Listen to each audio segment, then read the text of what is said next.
it's Dashia D. And it's JStan. And welcome back to In Retrospect Podcast, where we look beyond the surface to find understanding. Bring you laughs, knowledge, and culture. So sit back, relax, and join the convo. Today we have a very special guest with us, Miss Cassondra McCorkle. I definitely almost said your maiden name. What's that? It's a habit. I still have your maiden name saved in my phone, but that's neither here nor there. So Cassondra is from Charleston, South Carolina, born and raised. She is in education. She works with 1-year-olds. Don't know how she does it, but deep side, more power to her. She is married and she's a fun, bubbly person, and we are so happy to have her here today. Thank you. I think that covers it. The first topic that we're going to get into first, we're going to talk about the Aries Spears and Tiffany Haddish situation. It's very serious. They are being accused of child, and I don't want to say this wrong, so I'm going to take my time because I want to say the correct term. Alleged sexual child abuse is what they're being, discussed about in the news right now about. So it's a whole situation. There's still more details to come out. Tiffany Haddish said she's deeply saddened by the situation and wish she never took a part of it. People took it and ran with it. Don't know the whole story. What are your thoughts on what you guys have heard so far? I saw the video when it came out, and at first I saw people commenting on, oh, they shouldn't have did that, whatever. And I was like, let me just see how bad this video is. And when I saw it, it made me very, very uncomfortable. And it was some parts of it that just was like, they could have stopped it right there. They could have stopped it 20, 30 seconds in. Watch your kid. You be mindful of who watch your kid and keep it at that. But they went into legit, why are you making this kid do that? And then I wonder, where's his mama at? Like, how is she allowing him to do this? It's not that much money in the world. Because at the end of the day, he's still a real child. And that situation really did happen. They could have used computer, something other than that. It's 10,000 other ways they could have got their point across other than using somebody's real child to do that. And, I get the idea. I get the point they were trying to do, but that was awful. And they executed that horribly. One thing I wanted to say before the story is let's unpack this. One thing that is blowing my mind besides the actual video itself is the fact that Tiffany is receiving 80%, if not 90% of this backlash. And we're not even hearing anything about Aries other than the Lizzo debacle. I don't get it. I know that she's the bigger star and she's more relevant currently, but he played just as much of a role in making this as she did. So that's the first thing. Second, I agree with Cassondra. So first of all, I couldn't get past the first minute of the video. I stopped there. But the first couple of seconds where she drops the kid off and he's looking at the kid through the newspaper, you could have cut it right there. We got the point. You started playing R. Kelly. Got it. Is it funny? No, not to me. Some people like dark humor. I do not. So I don't understand why they then took it further to the point where it then went from him looking at the kids at the very end of the video. The kid is now lusting after the adult. Oh, I didn't even get that far. I didn't either. I saw that clip on YouTube, I think. So by the end of the video, the kid is then looking at the adult through the newspaper. So then at that point, you've gone way off track to what you're claiming you were trying to talk about. It makes zero sense.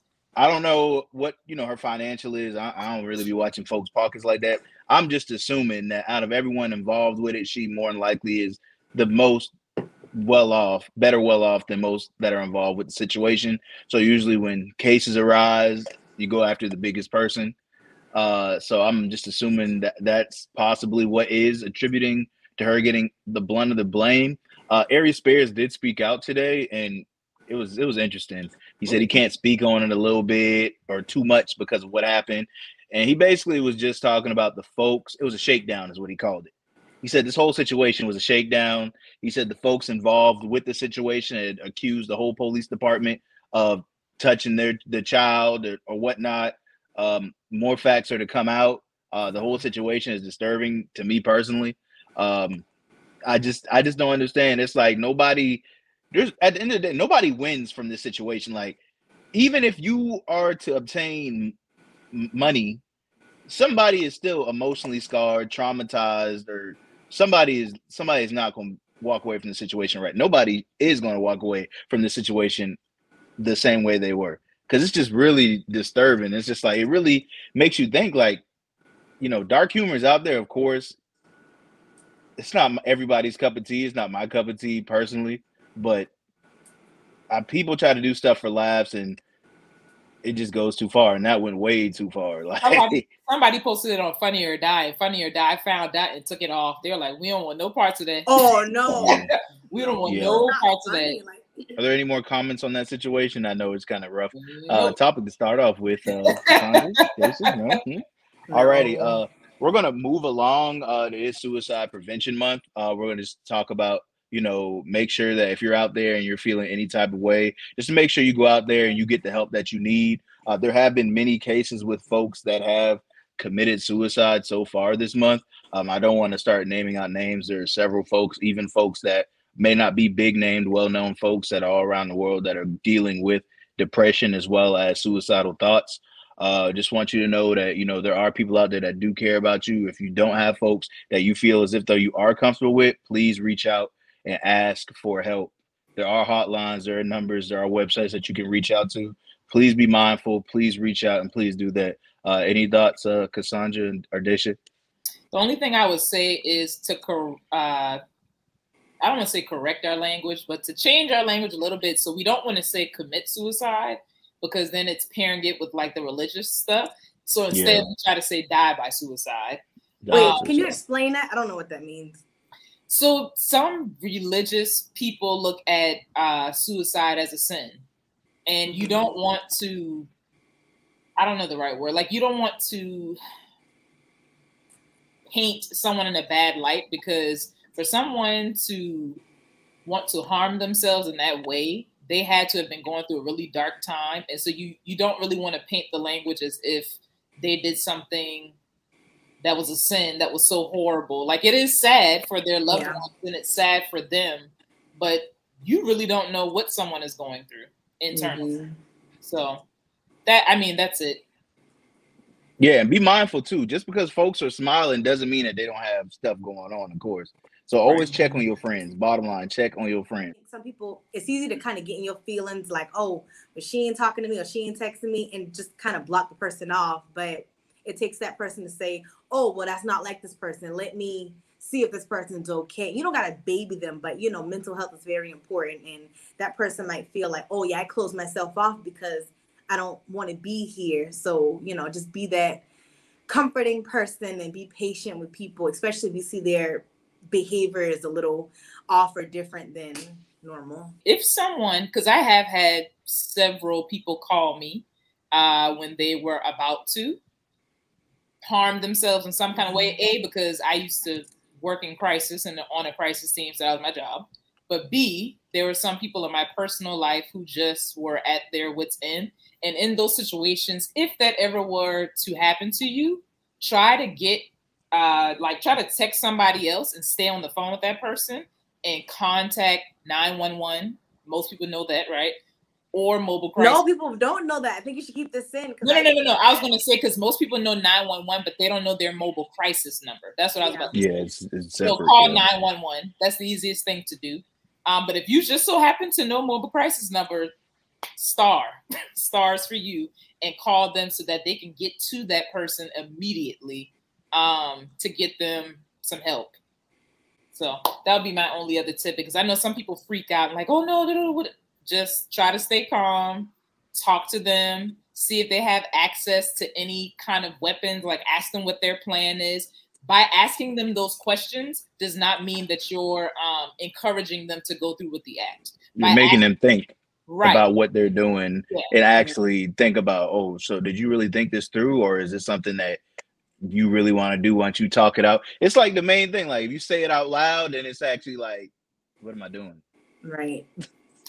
And also that's getting information, because if someone says, I want to use a knife, I'm not going to go into detail, I want to use a knife, you could tell the cops, hey, they plan to use a knife. So as soon as they get there, they're hiding the knife. And a lot of people don't know that stuff. Like, I don't know you could call 911. I thought you can get arrested for calling 911 when you're not supposed to, you know? So no, I feel like call 911 for an emergency. I know, but I guess in my head I would be like, oh, I gotta Google the suicide prevention number. Let me call the number first, get them on the phone, and then get to the person. You know, like I guess I don't think that like, oh, this is a I don't know. Maybe I'm just no, you're fine. No, okay, so the suicide prevention number, they would be talking to a therapist or a crisis person. Or qualified person, yeah. Right. They'll talk to and the person would just be asking the same questions. Well, what's going on? What do you have? But you want to call police or mobile crisis because they're going to actually go to them. To that place. Oh, okay. Yeah. They also have crisis lines where you can text them now. And they have some that are specific to teenagers. I'm going to try to get all the numbers and put it in the description box below because the suicide number has changed. Oh, right. Yeah. That is my tidbit.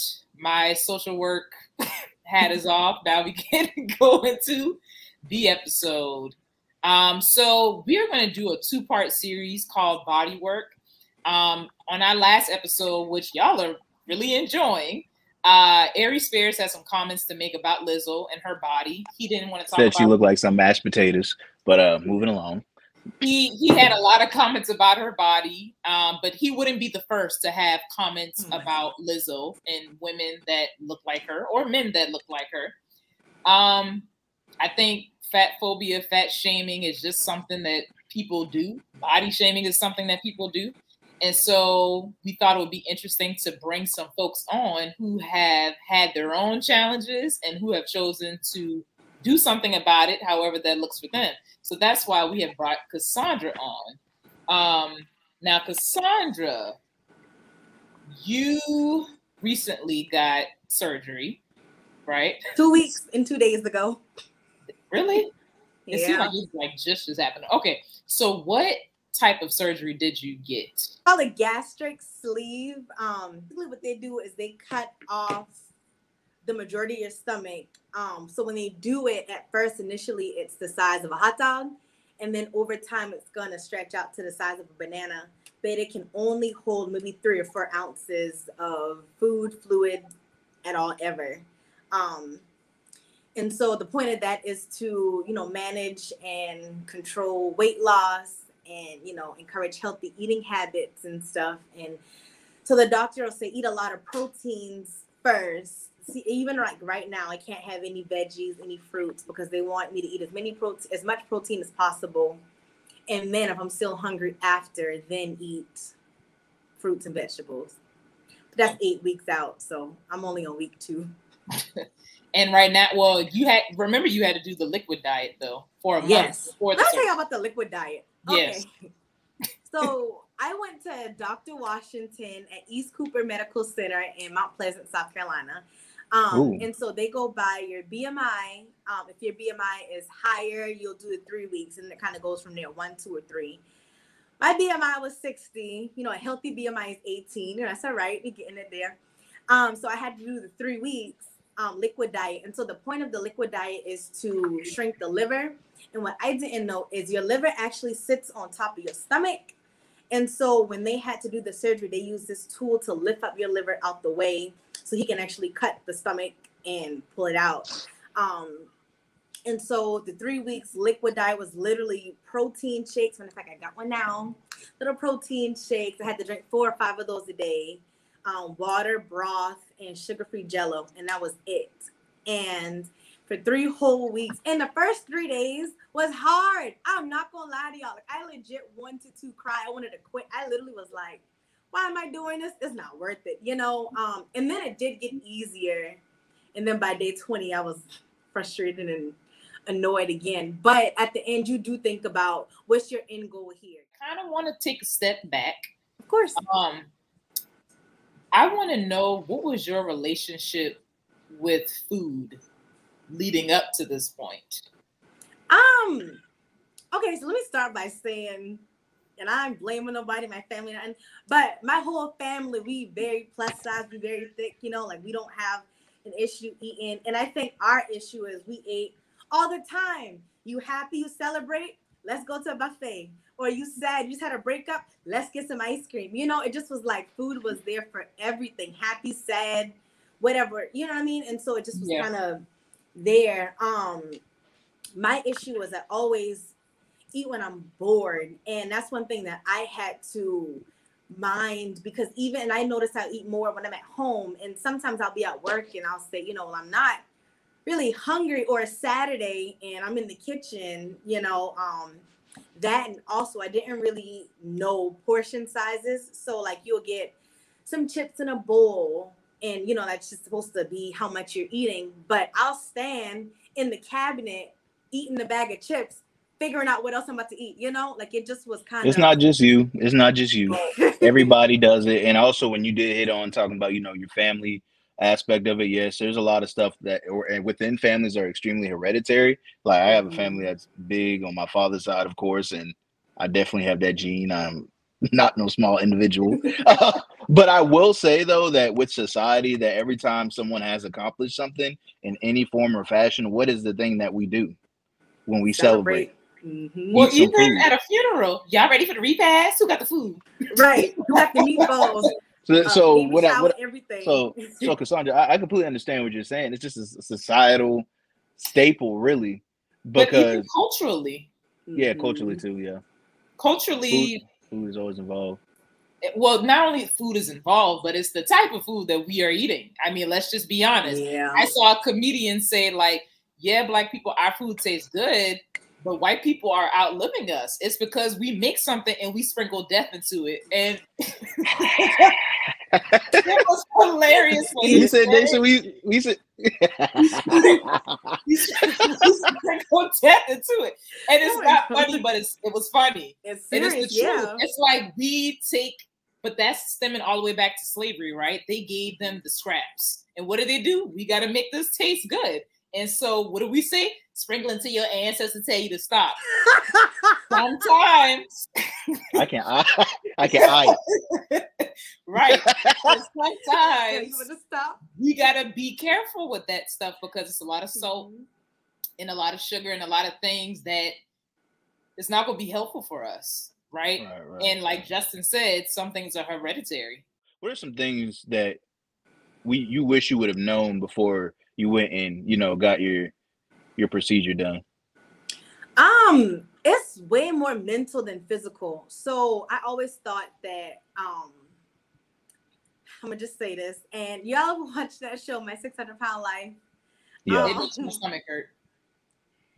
And I'll see them, and I'm just like, you know, just stop eating. You're like, it's fine, but it's way easier said than done because a lot of people, you know, just kind of rely on food. And not like I relied on food a lot, but it just was. Even on my liquid diet, like I can't go just get chips out the pantry, you know. One of the hardest things, and I say mentally because I'm on my liquid diet, day 3, and I was driving home from work, and my husband Chad asked me to get him some chicken from Bojangles. Everybody knows chicken is my favorite food. So at first I was like, no, I'm not doing this. It's inconsiderate. You know I'm on my liquid diet. I'm not doing this. But then I was like, well, I can't do that for the rest of our lives, you know, because I can't really eat fried chicken. You can't run away from it. You can't run away from it. Right. So it's going to be there. So it's up to me to say, I'm not doing this. And I think it's the willpower that you have to have. When you're in that car and that drive-through, it's nobody in that car but you. And you have to say, I'm doing this for myself. Because nobody's going to know, you know, but. You only live once. That's what they say, and that's when you're in trouble. And that's when both let me get that bucket and make sure they're crispy. So a little bit of sauce. Clarify. All right, I'm done. So just to clarify, you did this surgery specifically for health reasons, not for vanity or anything else. No, it was specifically for health reasons. Matter of fact, I don't mean to sound arrogant or cocky or nothing like that, but when I posted that video that I did, I made a TikTok of like the whole success. Well, it was only a week out, but anyway. And so one girl messaged me and was like, "Oh, why'd you get the surgery? I always thought you were pretty." And I said, hold on. I never said I was ugly. I said I was fat. That's a big difference. Like, never was ugly. Let's get that situated. But yeah, it just purely was for health reasons. And two specific reasons were we went to the Coliseum to watch a show, and y'all have been to the Coliseum, y'all know it's a whole bunch of stairs or whatever. Yeah. And it was a group of us. And when I say my knees hurt so bad on a scale of 1 to 10, I swear it was a 20. And trying to go up those stairs, I just wanted to pass out. But I couldn't cause a scene. It was a bunch of people. It was a group of us. So I just was like, I just got to make it to the seat. But then intermission came and I had to pee. Well, I wasn't getting up because I wasn't going up those stairs, you know. So I was always in pain and stuff. And that very next day, I called the hospital and I was like, I'm interested in the surgery. Something has to be done because I can't do this. And even like I live in a townhouse right now, and there'll be some days after work where I'll just stay downstairs for hours because I don't feel like going upstairs, or my knees hurt too much to walk up the stairs. So what I'm hearing is you wanted a better quality of life. Yeah, definitely. Because you are an extra. Oh, go ahead. No, like you said, like I'm very adventure. I like to be out, you know, like I do not like to be in the house. It stresses me out. And so doing stuff like I don't want to, you know, be out with my friends and stuff and have to sit because I'm tired, or, you know, don't really want to cause a scene. So I sit there suffering in silence, you know. I just didn't want to do that anymore. Can we go back to when you said the girl was like, oh my gosh, I thought you were so pretty. Why are you getting the surgery? Mm-hmm. What has been your experience with people thinking that fat means that you can't be beautiful, or that fat and ugly are synonymous? I don't know why people think that. And I've had so many people like just say, oh, you know, that girl, oh, you pretty for a big girl. You can cut that right there. I'm pretty regardless. I'm not pretty for a big girl. And I've always hated that. And I think I just kind of got that from my mom, because, you know, my mom's dark skin. And so people will tell, are you pretty for a dark skin? No, I'm pretty regardless. You know, so it just kind of, I don't know why people kind of. Yeah, I've never understood why folks do that, me personally. And even fat, by the way. Huh? Hmm? I hate the word fat, by the way. I remember you said that. You want me to the word fat? Yeah, we need some understanding. We need some straightening. So I think it takes a sip of your drink. I see you, Cassondra. Yeah. I think it comes from childhood, honestly. When I was in elementary, I would say elementary and then early middle school, I was bullied a lot, not physically, but like verbally. And it typically was boys who would call me fat or who would bully me. I was a chubby kid. And I think it was always a trigger from that point. But then not only that, I always had friends who were super small. And then they would look in the mirror and be like, oh my God, I'm getting fat. And when I tell you, as a child, I didn't cuss. Oh my God. But there were certain words that I would say in my mind, like, if you don't shut the hell, like, shut up.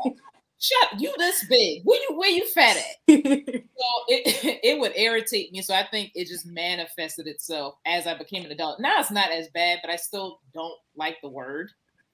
That's my own thing that I'm gonna have to deal with. But I mean, did you experience that as far as like being picked on for your size or anything like that? Me or Justin? No. Oh. I was saying you. Oh no, Justin was always a big kid. And ain't nobody really bothered me. I don't know why. I feel like I'm very friendly, but for some reason, some people tend to get intimidated by me at times. I just don't understand. I'm a very inviting person. But yes, Cassondra, would you please tell us if you experienced any of those, you know, things during your life? I can't. But okay, just quick question: do you think it's because you were a boy, or have you seen boys getting picked on too? Because when I think about people teasing people for being fat, I always think of like girls, and even Dashia, know, like the boys we went to school with, there have been some chunky boys, but they never really got picked on like the girls did, though. No. Well, I was always that kid, I would say, that was always involved with sports. So even if I was chunky, it was one of those things that sports always overshadowed everything else that I had going on, because I was actually a little decent in the place. And I can honestly admit that since I was decent, nobody really talked about my weight, even though I was chubby, I would say. But even then, it was just that when I look back at it, I wasn't really chubby. I was just always had broad shoulders in a sense, and I'm a wide dude. So people see how wide I am, and then sometimes they'll see me to be like, "Dang, dude, you solid." And this has been like that all my life. So it's like, you a solid dude. Like, it's like, well, you about to say you about to come insult me? I don't care. My personality is I'm more than likely gonna laugh in your face and then you could be like, something wrong with this dude. Because I'm not gonna lie to you, most people in my life think something is wrong with me. Me personally, I don't see it, but hey, that's just me. Oh man. But I always see like when a guy is solid, it's like, oh, that's a good thing because you're gonna be a football player, or you know what I mean. Like if you tell a girl she's solid, that's not a compliment. It isn't. It really isn't. I'm sorry. You is funny. You talking about when you call a girl solid? I wouldn't dare call a woman solid. What? She cursed me out so bad. Girl, you looking mighty solid today. What? Yeah, nah. Oh man. But yeah, I got teased a lot. I remember I was in 5th grade and I had this crush on this boy. And I went to go tell him I liked him, and he was like, "Oh, so you big fast." And then he was like, "Oh, my God, you thunderbird." Yes, 5th grade. And he was like, "When you walk your thighs, say me first, no, me first." And it just hurt my feelings so bad. I'm sorry. Boy, what is wrong with you? All these I'm sorry. It hurt my feelings because I liked him so much. I'm sorry. You know, I forgot the insults that kids used to say when they couldn't use curse words when I was that age. And I really look back and I'm like, I'm not meaning to laugh at this, but people are so creative when they don't have to use them words. You be like, they do.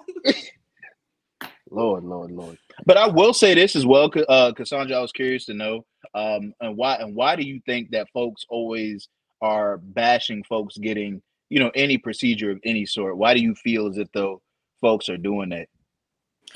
I don't know. I never thought about it. And actually, that's what I meant to say earlier too.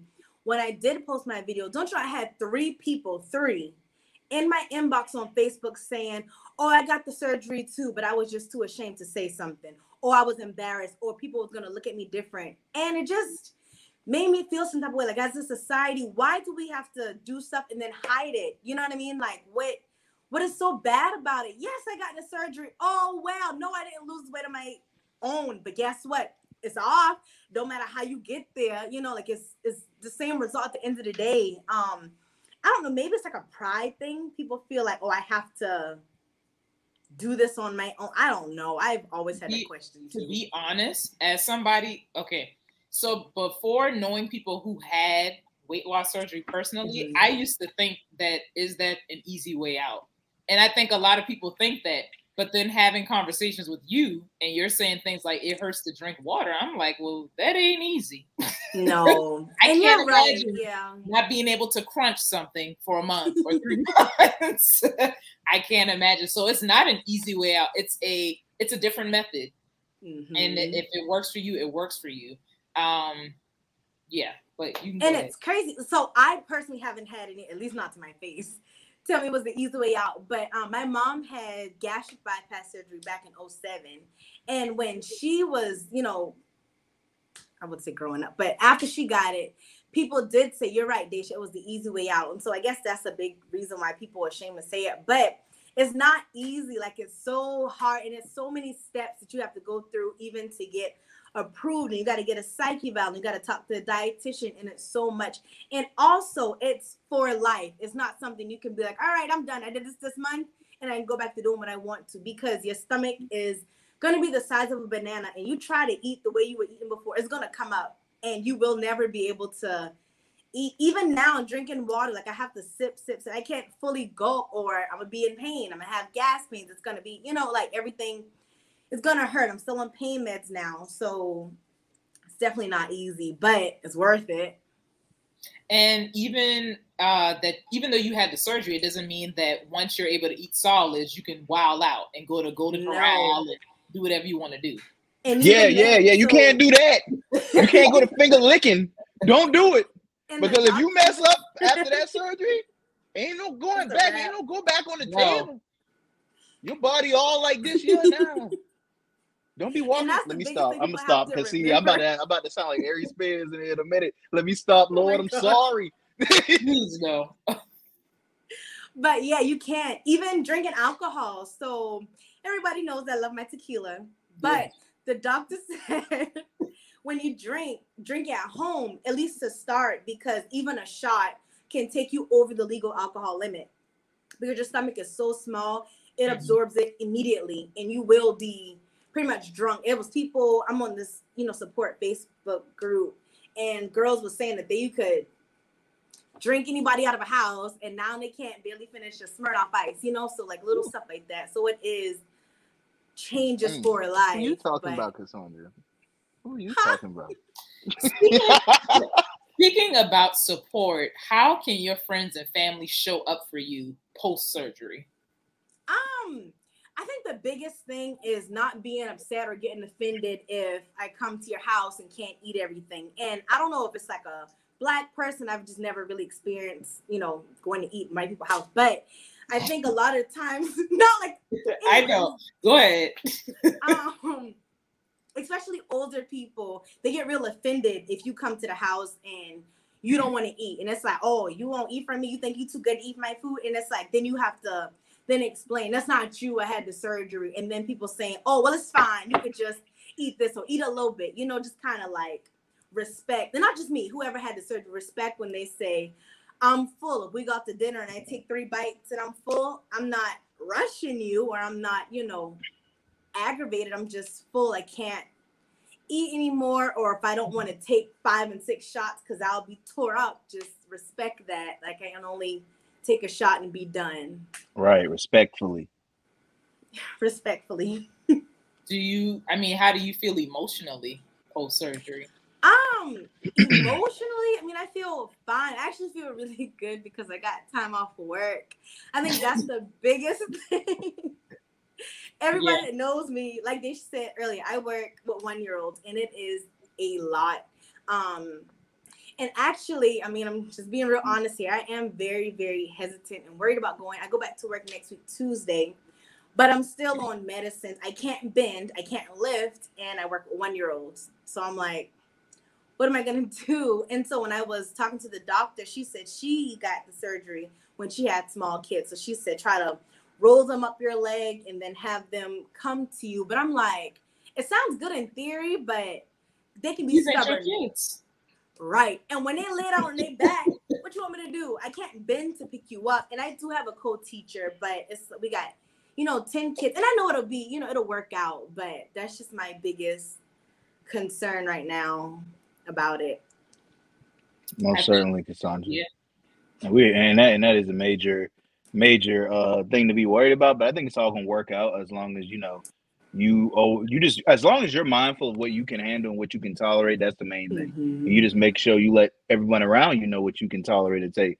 Like, so if you feel like, hey, this ain't it, come. I need your help. You need to let that be known. If there's anything that she would tell to anybody potentially that was considering having a procedure, what would you say to them that are thinking about it, that are it's on their mind? What would you say to them, Cassondra? I say do it, sis, or bro, do it. I think people get we talked about earlier, a bad name for it, whatever. It's not the easy way out.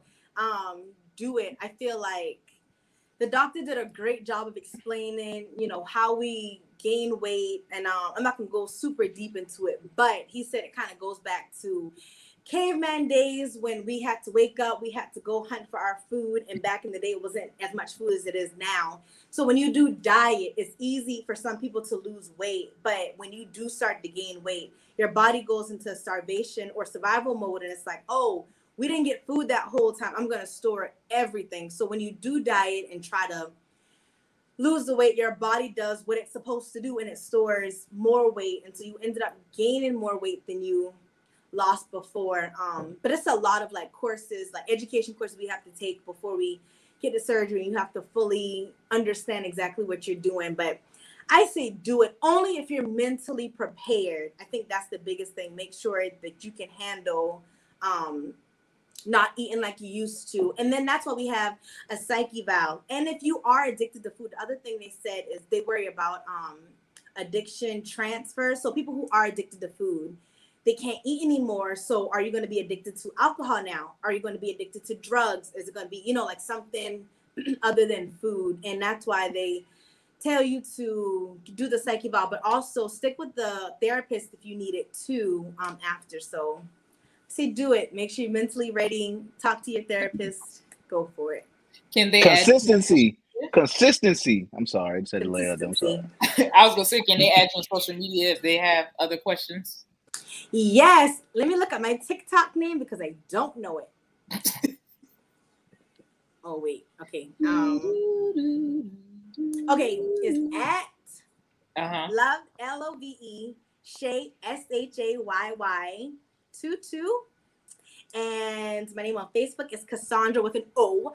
CASS. They see it on the screen. O and D. Man, people call me Cassandra all the time. That's not my name. Cassondra with an O. They call me Dashia, and Daisy. So. Dashia. And then I don't really have Instagram. And then Snapchat is Love Shay 2 eyes. I don't think anybody over 18 should be using Snapchat anymore. On that note, I have been Dashia D. And I've been JStan. Thank you, Cassondra, for coming to the show and blessing us with your information. Good luck on the rest of your journey. We're happy for you. Join us every Friday at noon. And always remember to like, comment, and subscribe. Go watch them videos. Go watch the videos. And subscribe, comment. We'll talk to you.